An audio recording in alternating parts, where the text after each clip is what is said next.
পাখিটা ছোট্ট ছিল, তাকে আদরে আবডালে অল্প অল্প করে বড় করা হলো। দিব্যি হাসি খুশি ছিল পাখিটা। ছোলা খেত, মালিকের সাথে তার কত কথা। একদিন সে উঠতে শিখলো, একদিন বাড়ি ফিরলো, দুদিন ফিরলো, 3 দিনের মাথায় সে আর ফিরল না। মালিক কিন্তু একটুও কষ্ট পেল না।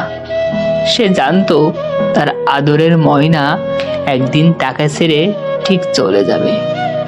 সে অপেক্ষায় রইল, হয়তো পাখিটা আবারও একদিন ফিরবে, হয়তোবা এই অপেক্ষা আজীবনের। যত চাই